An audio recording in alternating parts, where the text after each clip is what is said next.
Corporation ಕಾರ್ಪೊರೇಷನ್ಗೆ ಕೊಟ್ಟಂಥ ಜಾಗ ಹಂತವಾಗಿ ಕೆಲವರೆಲ್ಲ ಹಾಕ್ಕೊಂಡಿದ್ದಾರೆ. ಕೆಲವರು ದುಡ್ಡು ಕಲೆಕ್ಟ್ ಮಾಡಿಬಿಟ್ಟು ಹಾಕಿದ್ದಾರೆ ಅನ್ನೋ ಮಾಹಿತಿ ಕೂಡ ನಮಗಿದೆ. ಅವ್ರ ಮೇಲೆ ಕಾನೂನು ರೀತಿ ಕ್ರಮ ನಮ್ಮ ಅಧಿಕಾರಿಗಳು ಐಡೆಂಟಿಫೈ ಮಾಡಿ ಅವ್ರ ಮೇಲೆ ಕ್ರಮ ಕೈಗೊಳ್ತಾರೆ.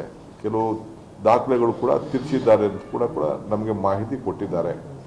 ಆದರೆ ಮಾನವೀಯತೆ ದೃಷ್ಟಿಯಿಂದ ಮುಖ್ಯಮಂತ್ರಿಗಳ 1 lakh ಹೌಸಿಂಗ್ ಸ್ಕೀಮ್ ಇದೆ. ನಮ್ಮ ಜಮೀರ್ ಅವ್ರಿಗೆ ಜವಾಬ್ದಾರಿಯನ್ನು ನಾವು ವಹಿಸಿದ್ದೀವಿ.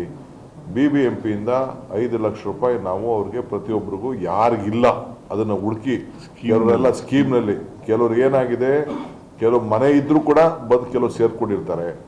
ಯಾರೂ ಮನೆ ಇಲ್ಲದೆ ಯಾರೂ ಹುಟ್ಟಿಲ್ಲ, ಎಲ್ಲರಿಗೂ ಎಲ್ಲೆಲ್ಲೋ ಮನೆಗಳಿರ್ತವೆ.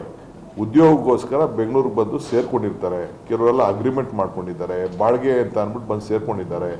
ಬಾಡಿಗೆ ಅಂತ ಅಂದ್ಬಿಟ್ಟು ಗೌರ್ಮೆಂಟ್ ಜಾಗದಲ್ಲೇ ಕೂಡ ಕೆಲವು ಅಗ್ರಿಮೆಂಟು ಮಾಡಿಕೊಟ್ಟಿದ್ದಾರೆ. ಅಂಥ ದಾಖಲೆಗಳೆಲ್ಲ ನಮ್ಮ ಹತ್ರ ಇದೆ. ಅದಕ್ಕೆ ಈಗಾಗಲೇ ನಮ್ಮ ಅಧಿಕಾರಿಗಳಿಗೆ ಪ್ರತಿಯೊಬ್ಬರಿಗೂ ಇಂಡಿವಿಜುವಲ್ ಕೇಸಸ್ ನೋಡ್ಕೊಳ್ಳಿ ಅಂತ ಹೇಳಿದ್ದೀವಿ. ಟೆಂಪ್ರರಿಯಾಗಿ ಅವ್ರಿಗೆ ಇರಲಿಕ್ಕೂ ಕೂಡ ಬೇರೆ ವ್ಯವಸ್ಥೆಯನ್ನು ಮಾಡಿಕೊಡೋಕ್ಕೆ ನಾವು ಸಜ್ಜವಾಗಿದ್ದೀವಿ. ಊಟ ಕೊಡ್ತೀವಿ, ಜಾಗ ಕೊಡ್ತೀವಿ. ಈ ಮಧ್ಯದಲ್ಲಿ ನೆಕ್ಸ್ಟ್ 3 ಡೇಸು ನಮ್ಮ ಹೌಸಿಂಗ್ ಡಿಪಾರ್ಟ್ಮೆಂಟ್ ಅವರು ಅದನ್ನು ಪ್ರತಿಯೊಂದು ನಮ್ಮ ಜಿಲ್ಲಾಧಿಕಾರಿಗಳು ಮತ್ತು ನಮ್ಮ ಕಾರ್ಪೊರೇಷನ್ ಅವರು ಎಲ್ಲ ಸೇರಿ ಪ್ರತಿಯೊಂದು ಕೇಸು ಐಡೆಂಟಿಫಿಕೇಶನ್ ಮಾಡ್ತಾರೆ. ಅವ್ರ ವೋಟರ್ ಲಿಸ್ಟ್ ನೋಡ್ತಾರೆ, ಆಧಾರ್ ಕಾರ್ಡ್ ನೋಡ್ತಾರೆ, ಎಲ್ಲಿಂದ ಬಂದಿದ್ದಾರೆ ಅಂತ ಚೆಕ್ ಮಾಡ್ತಾರೆ. ಚೆಕ್ ಮಾಡಿಕೊಂಡು ಅವ್ರಿಗೊಂದು ಆಲ್ಟರ್ನೇಟಿವ್ ಪರ್ಮನೆಂಟ್ ವಸತಿ ಕೊಡೋಕ್ಕೆ ವ್ಯವಸ್ಥೆ ಮಾಡ್ತೀವಿ. ನಮ್ಮಲ್ಲೊಂದು ಸ್ಕೀಮ್ ಇದೆ, ಯಾರ್ಯಾರಿಗೆ ಮನೆ ಇಲ್ಲ, ಸೈಟ್ ಇಲ್ಲ ಅಂತ ಕೊಡಬೇಕು ಅಂತಿದೆ. ಜಿನೇನ್ ಕೇಸಸ್ಗೆಲ್ಲ ನಾವು ಕೊಡ್ತೀವಿ. ಈಗಾಗಲೇ ಮುಂದಕ್ಕೆ ಕೃಷ್ಣ ಬೈರೇಗೌಡರು ಮಾತಾಡಿದ್ದಾರೆ. ಯಾಕೆಂದರೆ ಲೋಕಲ್ MLA ಅವರೇ ಚೇರ್ಮನ್ ಇರ್ತಾರೆ. ಆಶ್ರಯ ಸಮಿತಿಗೆ ಯಾರಿಗೆ ಒಬ್ರಿಗೆ ಮನೆ ಕೊಡಬೇಕಾದ್ರೆ ಅವ್ರು ಅಪ್ರೂವ್ಮೆಂಟ್ ಕೊಡಬೇಕಾಗ್ತದೆ. ಅವರು ಕೂಡ ಮಾನವೀಯತೆ ದೃಷ್ಟಿಯಿಂದ ಅಂಥವ್ರಿಗೆಲ್ಲ ಕೊಡಿ ಅಂತ ಹೇಳಿದ್ವಿ. ಆದರೆ ನಾವು ಇಲ್ಲೀಗಲ್ ಕನ್ಸ್ಟ್ರಕ್ಷನ್ನ ಎನ್ಕರೇಜ್ ಮಾಡೋದಿಲ್ಲ. ಇಲ್ಲೀಗಲ್ ಎನ್ಕರೇಜ್ ಮಾಡಿದಂಥವ್ರಿಗೆ, ಇಲ್ಲೀಗಲ್ ಮಾಡಿದಂಥವ್ರಿಗೆ ಕಾನೂನು ರೀತಿ ಕ್ರಮ ಕೈಗೊಳ್ಳಕ್ಕೆ ಈಗಾಗಲೇ ಮುಖ್ಯಮಂತ್ರಿಗಳು ಆದೇಶವನ್ನು ಅಧಿಕಾರಿಗಳಿಗೆ ಕೊಟ್ಟಿದ್ದಾರೆ. ಯಾರಿಗೂ ನಿರ್ದಾಕ್ಷಿಣ್ಯವಾಗಿ ನಾವು ಎಂಟರ್ಟೈನ್ ಮಾಡಲ್ಲ. ಬೆಂಗಳೂರಲ್ಲಿ ಆದಷ್ಟು ಇಂಥ ಸ್ಲಮ್ಗಳು ಬರಲಿಕ್ಕೆ ನಾವು ಬಿಡೋದಿಲ್ಲ. ಇದು ಲ್ಯಾಂಡ್ ಫಿಲ್ ಸೈಟ್, ಇದು ವೆರಿ ಡೇಂಜರಸ್ಸು, ಯಾರು ಅಲ್ಲಿ ಇರ್ಲಿಕ್ಕೆ ಆಗೋದಿಲ್ಲ. ಲೀಚೆಟ್ ಇರೋಂಥ ಒಂದು ಜಾಗ. ನಾನೇ ಸ್ಪಾಟಲ್ಲಿ ನೋಡಿದ್ದೀನಿ. 200 ಅಡಿ ಒಳಗಡೆ ಇನ್ನೂ ನೀರಿದೆ, ಪಕ್ಕದಲ್ಲೂ ನೀರಿದೆ.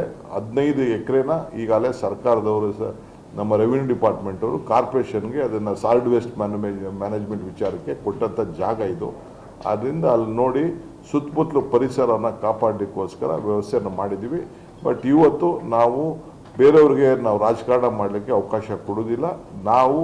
ನಮಗೆ ನಮ್ಮ ವರಿಷ್ಠ ನಾಯಕರು ಈ ರೀತಿ ಬರ್ತಾ ಇದೆ ನೋಡಿ ಅಂತೇಳಿ ನಮಗೆ ಸ್ವಲ್ಪ ಸಲಹೆಗಳನ್ನು ಕೊಟ್ಟಿದ್ದಾರೆ. ನೋಡಿ ಇದನ್ನು ರಾಜಕಾರಣ ಮಾಡ್ತಾ ಇದ್ದಾರೆ ಅಂತ. ಅದಕ್ಕೆ ಮುಖ್ಯಮಂತ್ರಿಗಳು ಇದ್ರ ಗಮನ ಹರಿಸಿ ಮುಂದಕ್ಕೆ ಇದನ್ನು ಯಾವ ರೀತಿ ಬರಬಾರ್ದು ಅನ್ನೋ ದೃಷ್ಟಿಯಿಂದ, ಮಾನವೀಯತೆ ದೃಷ್ಟಿಯಿಂದ ಅವ್ರಿಗೆಲ್ಲ ಒಳ್ಳೆ ಮನೆಗಳನ್ನು ಕೊಡಬೇಕು, ಯಾರಿಗಿಲ್ಲ ಅಂಥವ್ರು ಮಾತ್ರ ಕೊಡಬೇಕು ಅಂತ ತೀರ್ಮಾನ ಮಾಡಿದ್ದಾರೆ.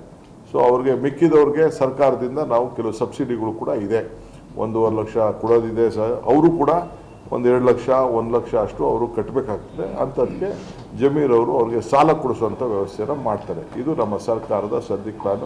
ಇಲ್ಲಿಗೆ ನಾವು ನಿಲ್ಲಿಸ್ತೀವಿ. ಬಟ್ ಆಫೀಸರ್ಸ್ಗೆ ನಮ್ಮ BNTP ಆಫೀಸರ್ಸು ಇದ್ದಾರೆ, ನಮ್ಮ ಕಾರ್ಪೊರೇಷನ್ ಆಫೀಸರ್ಸ್ ಇದ್ದಾರೆ, ರೆವಿನ್ಯೂ ಆಫೀಸರ್ಸ್ ಎಲ್ಲರೂ ಕೂಡ ಇಂಥ ಕಡೆ ಎಲ್ಲೆಲ್ಲಿ ಸರ್ಕಾರಿ ಜಾಗ ಇದೆ ಇನ್ನು ಮುಂದಕ್ಕೆ ನಾವೆಲ್ಲ ಐಡೆಂಟಿಫೈ ಮಾಡಿ ಇದಕ್ಕೆ ನಮ್ಮ ಸರ್ಕಾರಿ ಆಸ್ತಿಗಳನ್ನು ರಕ್ಷಣೆ ಮಾಡಲಿಕ್ಕೆ ನಾವು ಕ್ರಮವನ್ನು ಕೈಗೊಳ್ತೀವಿ. ಇದು ಸರ್ಕಾರದ ತೀರ್ಮಾನ. No. That is a different case.